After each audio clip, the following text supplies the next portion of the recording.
What is the present moment?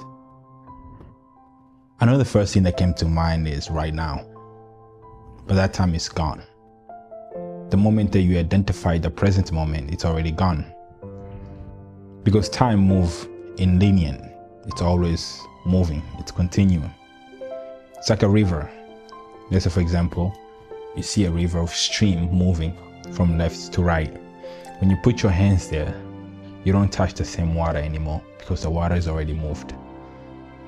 Now, if you want to be in the present of that particular scenario where you are touching the same water over and over again, you have to take the water from the river and put it into a pool.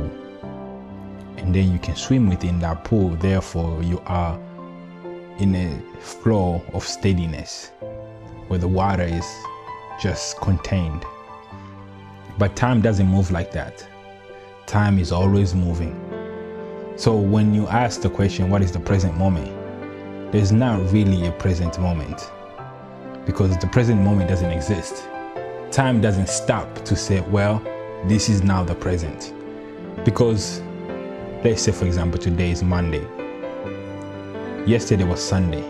What we call yesterday is the past.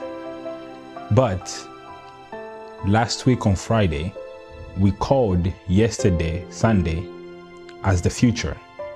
So basically, the future is a past that has yet been lived, and the past is a future that has been lived. So the present moment is not really there. How time moves is like a printing press. It's always moving, it's continuing. So what is the present moment? Now, the present moment, when I think about it, it's about a concentration of attention. Because your consciousness is always wanting to pay attention to something.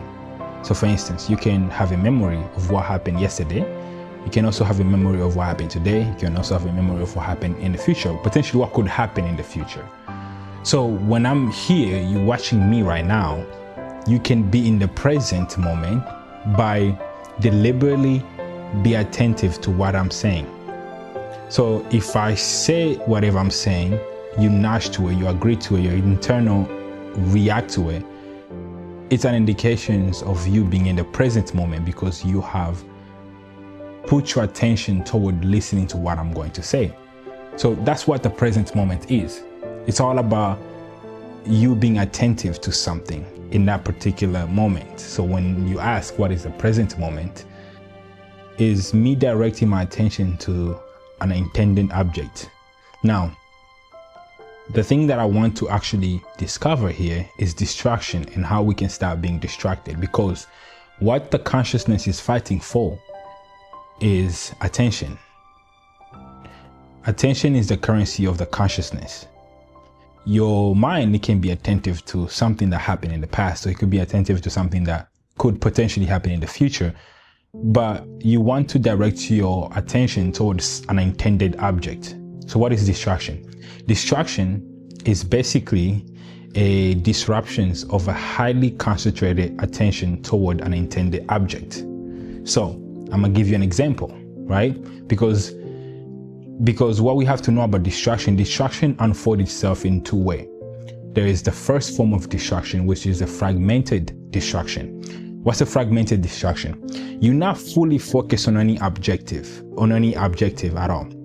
You're not fully focused on anything. So your attention is fragmented. Let's say, for example, you are sitting here listening to me while eating, while being on your phone. You're not really focused. Your focus is fragmented. That's the first layer of distraction. The second layer of distraction, which is even more dangerous, is the misdirections of attention. The misdirection of attention. So how does this look? Okay, the intended object to which you want to achieve is not at the hierarchy level of what you actually want to achieve. Let me give you a simple example. We look in the story of Luke chapter 10, and I think it's verse 38 to 42, where Martha welcomed Jesus into her house. And when Martha was serving Jesus, was preparing things for Jesus, right? Jesus told Martha, Martha, you are worried and distracted about many things. But Mary is doing something better. She chose a better portion. Because we see Martha being irritated by the fact that her younger sister Mary is sitting closer to Jesus while listening to him, whereas she is working and trying to serve Jesus. And then Jesus told him, your sister chose a better portion. Now, how does this go with, misdirection of attention? Within the hierarchy of values, there are certain things that are more valuable to you than other things, right? So if one thing is more valuable to you within the hierarchy of values, based on what you understand to be more valuable, if you are attentive to a second level of hierarchy rather than the first level of hierarchy, then your attention is not fragmented, but it's misdirected, because you are concentrated, yes, you are focused, but you're just focusing on the wrong thing.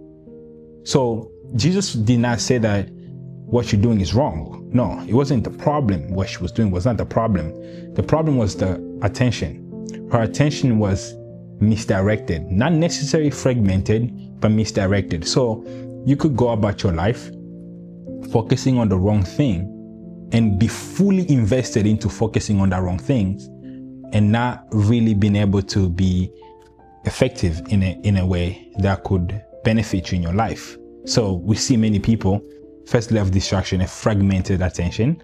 Second layer of distraction is misdirections of attention. When you are misdirected with attention, that's even more dangerous, because you could lie to yourself that you are productive, but you're really not. You heard that statement that you can work hard or hardly working? It's a misdirection of attention. You are distracted, not necessarily because you are not concentrated, but because you're focusing on the wrong things. You're not focusing on an intended objections or an intended object. So how do you go about solving these problems? Well, first step is to recognize the problem itself, and to actually recognize the cues that allowed for the distractions to come about. If the problem is the fragmentations of attention, then you have to understand the cues to which allows you to be fragmented. Because now, the thing about attention is this: whatever that you are attentive to repeatedly will shape who you are. And if you are fragmented, your soul and your entire ecosystems will not have balance. The inability to enter into a stage of equilibrium would allow you to not being able to fully express yourself, because your attention is fragmented toward multiple objects. So in order for you to actually focus on something, you have to zoom out the noise. So what I was doing a teaching on previous youth study, and I told them to sit in silence for 30 minutes with no cell phone, no noise, no music, and just put yourself where you are concentrated toward one particular object. Because now you have overcome the layer of the first distraction, which is a fragmentation of attention. How to overcome the second layer of distraction, which is a misdirection of attention, is by actually understanding what is it that you want to achieve. So you have to establish a framework. So within the story of Martha and Mary is that the goal was not necessarily to serve Jesus. The goal is to be with Jesus. Let's say, for example, you have a visitor at your house, right? When that visitor comes to your house, you want to serve them. You have to provide them water. You want to cook meal for them. But let's say you go in the kitchen, you cook meal for them while they're still in the couch, sitting in the living room. Once that meal is completed and then you offer a service to them and then they leave afterward, did you actually get to experience the person? No. See how you'll now start to understand the hierarchy of value.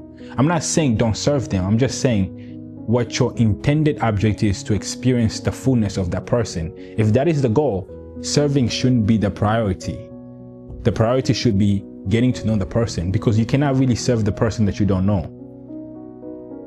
So, for instance, you meet someone and you say, I'm going to help you and I'm going to get you a job. Matter of fact, I'm going to put you in the job that I am in right now, and that job will help you. You don't know the person. You don't know if they actually like the job that you are giving them. Your job might have better offers, better, benefits and better money, but you don't know if they want that. You don't know if they'll be happy doing it, but you just offer to them. Are you being service to them? No, you're not, because you don't know what they want. Now, in some coincident moment, they might be like, okay, yes, I actually like this. But in all reality, you first have to understand the person before you can understand what they want. So the hierarchy of attentions changes. Now, your attention is more towards the person rather than service. So you can only serve someone if you know who they are and what they want, because if you serve them with something that they don't want, that is not service. That is just you attending to your own ego, and that's not service at all. So having to understand what is it that you want to aim and what it is it that you want to achieve within a set of hierarchical value, then you put your attention toward that. You pay attention to that particular thing, the intended object. And every time a disruption happens, because that's what distraction is, to disrupt you from being attentive, you redirect back into that focus again. And this is keep going on a loophole until you're able to put yourself in a situation where you are fully become attentiveness toward an intended object. Attention toward an intended object becomes something that is a byproduct of your being, rather than just something that you are actively being aware of. Like I said last time, the mind likes to operate on efficiency. It doesn't like to operate on awareness. Okay? So in order for you to be able to bring yourself in a state of awareness, is that you have to use and exert energy. Your mind have to exert more energy.